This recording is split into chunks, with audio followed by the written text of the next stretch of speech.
अल्लाह ही अल्लाह किया करो, दुख न किसी को दिया करो। जो दुनिया का मालिक है, नाम उसी का लिया करो।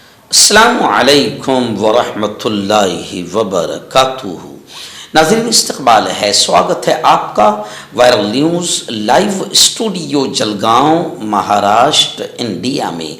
मैं आपका मेज़बान मुफ्ती मोहम्मद हारून नदवी। आइए प्यारे मुल्क भारत की बहुत ही ख़ास बड़ी 10 अहम ख़बरों पर नज़र डालते हैं। लेकिन सबसे पहले मैं अपील करूँगा कि जो साथी नए हैं और अभी तक इस बेबाक सच्चे चैनल से जुड़े नहीं हैं, अगर आप चाहते हो कि आपको मुल्क भारत की और पूरी दुनिया की सही और सच्ची खबरें देखने और सुनने को मिले, तो फिर आप इस चैनल से जुड़ जाइए। सब्सक्राइब कर लीजिए हमारे इस चैनल को, बेल आइकॉन घंटी के बटन को दबा दीजिए ताकि हमारी हर वीडियो, हर खबर आपको आपके मोबाइल पर मिल सके। और हाँ नाज़रीन, हम हर रोज़ एक अपील करते हैं कि प्लीज़, ये एक प्राइवेट चैनल है और चैनल चलाने के लिए पूरी एक टीम काम करती है, बड़ा रुपया पैसा खर्च होता है। अगर आप चाहते हो कि ऐसे चैनल जो जुल्म और जालिमों के ख़िलाफ़ बेबाक अंदाज में बोल रहे हैं, अगर आप चाहते हो कि ऐसे चैनल मजबूत हों, तो प्लीज़ आप चैनल की फाइनेंशियल हेल्प, माली ताआवुन,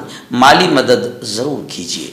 स्क्रीन पर आप नज़र डालें, हमारे चैनल का बैंक अकाउंट नंबर भी दिया गया है। और अगर आप ऑनलाइन पैसा भेजकर मदद करना चाहते हैं तो गूगल पे, फ़ोनपे और पेटीएम तीनों का एक ही नंबर है, 9637541786। अल्लाह ने जो भी आपको ताकत दी है, उस एतबार से हर दिन या हफ्ते में या महीने में एक बार ही सही 100, 200, 500, 1000 जो भी आप चैनल की मदद कर सकते हैं, मदद कीजिए, चैनल को मजबूत कीजिए, हमारा साथ दीजिए। नाज़रीन, इस वक्त पहली बड़ी खबर सुनाने से पहले मैं आप तमाम को रमज़ानुल मुबारक की मुबारकबादियाँ पेश कर दूँ, क्योंकि आज हमारे मुल्क में, हिंदुस्तान और पड़ोसी मुल्कों में आज पहली तरावी होगी, यानी आज से रमज़ान शुरू हो जाएगा और आइंदा कल पहला रोज़ा होगा, संडे का पहला रोज़ा होगा।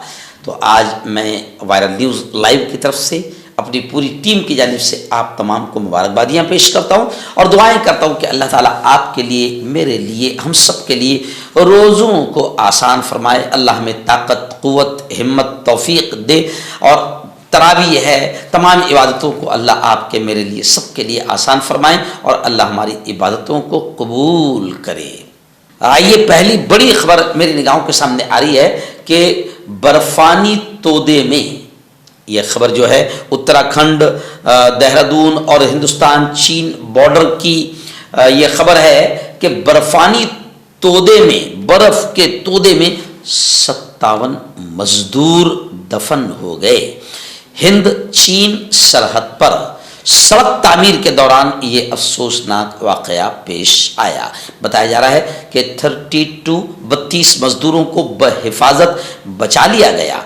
लापता 25 मजदूरों को तलाश करने के लिए ड्रोन और SDRF की टीम मुतय्यन कर दी गई है। उत्तराखंड में हिंदुस्तान तिब्बत चीन सरहद पर वाक़े मनागाहों में जुमा की सुबह शदीद बारिश और बर्फबारी के दरमियान सड़क की तामीर के काम में लगे 57 मजदूरों के बर्फानी तोदे के नीचे दब जाने की खबर के बाद हुकूमत में खौफ व हिरास फैल गया है और बताया जा रहा है कि 32 मजदूरों को बहिफाजत बचाया गया है, 25 मजदूरों की तलाश जारी है।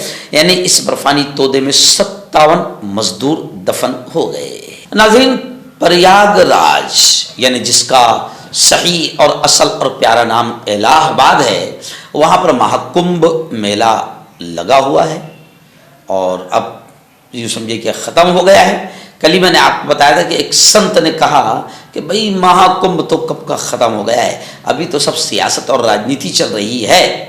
खैर, महाकुंभ मेले को सजाने में, उसके इंतजामात में योगी पूरी तरीके से नाकाम, फेल, बीजेपी पूरी तरीके से नाकाम और फेल हो चुकी है।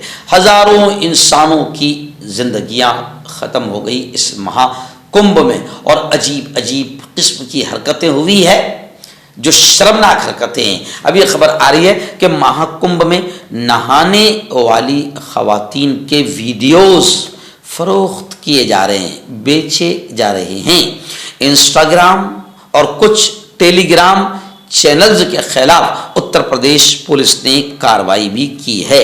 यानी महाकुंभ के दौरान बड़ी तादाद में अकीदतमंदों ने संगम में गुस्ल किया, डुबकी लगाई, जिनमें खवातीन की भी काफ़ी तादाद मौजूद थी। हाल ही में कई सोशल मीडिया प्लेटफॉर्म्स पर लड़कियों और खवातीन के नहाने और कपड़े बदलने की तस्वीर और वीडियोज़ शेयर की गई। वैसे तो आप जानते हैं कि घर की औरतों को भी आदमी नहाते हुए देख नहीं सकता है। जी हाँ, क्योंकि औरत जो है वो बिल्कुल स्पेशल वो नहाती है और उसका बदन उस वक़्त कोई देख नहीं सकता। मगर महाकुंभ में जिस तरीके से औरतें मर्द सब साथ नहा रहे थे, उसकी बहुत सारी वीडियोस कई लोगों ने बना दी और वो अब फ़रोख्त हो रही है, बेची जा रही है। हालांकि हुकूमत ने चैनल्स से कहा है और नेट कंपनी से भी कहा है कि भाई इन तमाम चीज़ों को हटा दिया जाए, मगर ये जो कुछ भी हुआ है बड़ी ख़तरनाक बातें हैं।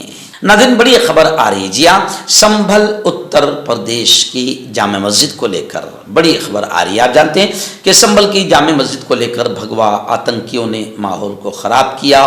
कई मुसलमान बेकसूर जवानों की जान चली गई और अब उसी जामे मस्जिद को लेकर खबर आ रही है कि उसकी रंगाई पुताई रमज़ान के मुबारक महीने में नहीं होगी। इलाहाबाद हाई कोर्ट ने सिर्फ साफ सफाई की इजाज़त दी। अदालत इस मामले में सभी फरीक को सुनने के बाद 4 मार्च को अपना फैसला सुनाएगी। संभल सर्वे हंगामा केस को लेकर खबर आ रही है कि अफसरान और अवाम जनता दोनों के बयान रिकॉर्ड किए गए हैं। संभल जामे मस्जिद का सर्वे करके, संभल का सर्वे करके। खैर, ये कोई मुद्दा नहीं है, मगर भगवा आतंकियों की जानिब से मुल्क के माहौल ख़राब करने के लिए, और मुल्क का जब माहौल ख़राब होता है तो फ़ायदा किसको पहुंचता है ये सब आप जानते हैं। इसलिए मुल्क का माहौल ख़राब करने के लिए संभल की जामे मस्जिद को निशाना बनाया गया।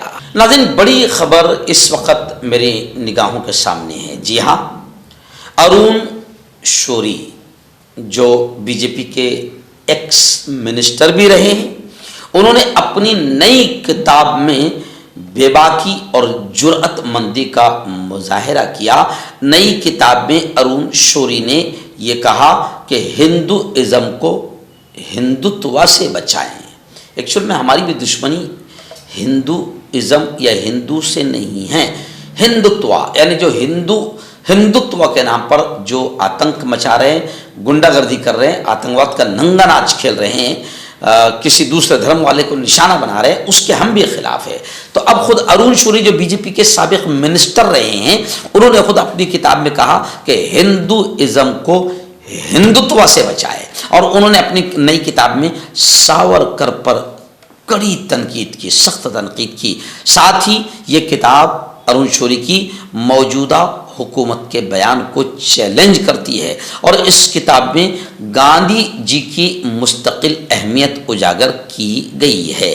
और आप जानते हैं कि हिंदुत्व यानी जो कट्टर है, आतंक मचाते हैं, वो गांधी जी की तारीफ नहीं कर सकते, वो सावरकर को अपना बॉस मानते हैं। और इस किताब में अरुण शौरी ने सावरकर की पूरी धज्जियां उधेड़ी और गांधी जी को काफ़ी अहमियत दी। तो अरुण शौरी ने अपनी किताब में जुर्अतमंदाना ये डिमांड भी किया कि हिंदुइज़्म खतरे में है। किससे? हिंदुत्व से। हिंदुत्व से हिंदुइज़्म को बचाया जाए। नाज़रीन, बड़ी खबर आ रही है। जी हाँ, नरेंद्र मोदी ने नारा लगाया था 2013 में और बीजेपी ने नारा लगाया था कि बेटी बचाओ बेटी पढ़ाओ। ये नारा पूरा खोखला निकला। और मैं नहीं कह रहा हूं, आरटीआई से जब रिपोर्ट मांगी गई कि बेटी बचाओ बेटी पढ़ाओ का मंसूबा, इसके बारे में जब आरटीआई से रिपोर्ट तलब की गई तो इस मंसूबे में, बेटी बचाओ बेटी पढ़ाओ मंसूबे में घोटाले का बड़ा मामला सामने आया है, जिसको लेकर खुद कांग्रेस के राष्ट्रीय अध्यक्ष मल्लिकार्जुन खड़गे ने बीजेपी पर हमला किया और कहा कि मोदी हुकूमत में महिलाएं, खवातीन की सिक्योरिटी का नामो निशान नहीं बचा है। और सच्ची बात यही है कि मोदी जी के इन 10 सालों में जितना बेटियों की इज्जत लूटी गई है और महिलाएं परेशान हुई है, 70 सालों में कभी इतना नुकसान महिलाओं को, ख़वातीन को नहीं पहुंचा था। और ख़वातीन की इतनी इज्जतें जो 10 साल में लूटी गई है, 70 साल में भी लूटी नहीं गई थी। यानी मोदी हुकूमत की बेटी बचाओ बेटी पढ़ाओ का ये जो नारा है और ये जो मुहिम है, ये सिर्फ ढकोसला थी और एक झूठा नारा था। नाज़रीन, बड़ी अफसोसनाक खबर इस वक्त मुंबई से आ रही है। जी हाँ, आप जानते हैं कि गुज़िश्ता इतवार को यानी एक हफ्ता पहले पाकिस्तान और हिंदुस्तान का क्रिकेट मैच था। इस मैच के दौरान एक नाबालिग पर भारत मुखालिफ नारे लगाने का इल्ज़ाम लगाया गया था। उसके बाद लड़के के वालिद की दुकान पर भी बुलडोज़र चला दिया गया। दुकान में स्क्रैप का काम होता था। यानी भारत विरोधी नारे लगाने का इल्ज़ाम लगाकर रमज़ानुल मुबारक से पहले 2 मुसलमानों की दुकानों पर आतंकवादी बुलडोज़र चला दिया गया है। ये दुकान लड़के के चाचा की थी। दूसरी इतना ये भी है कि बल्दिये की जानिब से इन दुकानों को बुलडोज़र करने से पहले नोटिस नहीं दिया गया। पूरा मामला महाराष्ट्र के सिंधुदुर्ग जिले के मालवण इलाके का है।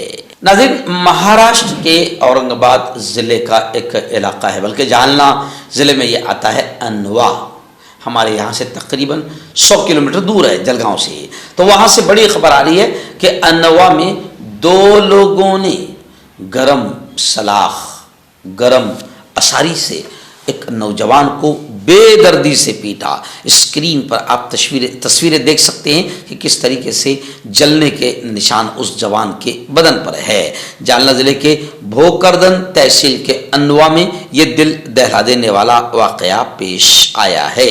जिस शख्स की पिटाई गई उसका नाम कैलाश गोविंदा बोराड़े, उम्र 36 साल है। जब कैलाश बोराड़े जागृति भोकरदन तालुके के अनवा में वाक़े वेंकटेश्वर महादेव मंदिर में जाने के लिए गया तो पुराने झगड़े को लेकर उसकी बेदर्दी से पिटाई कर दी गई। दोनों मुजरिमों ने लोहे की एक बड़ी सलाख जलते हुए चूल्हे में डालकर उसे गर्म किया और फिर सुर्ख गर्म लोहे की सलाख को चूल्हे से बाहर निकाला और कैलाश बोराड़े की टांगों, पीठ, कमर, गले के करीब, सीने पर, बाएं हाथ की हथेली पर और दीगर जगहों पर उस गर्म सलाख से ज़रब लगाई, जिससे जिस्म पर शदीद चोटें आई है। नाज़रीन, रियासत महाराष्ट्र के पुणे से हमारे रिपोर्टर अजहर बाबा कादरी और मौलाना हाफिज डॉक्टर शुएब साहब ने बताया कि पुणे के बस अड्डे पर जो एक लड़की से ज्यादती, सेक्सुअल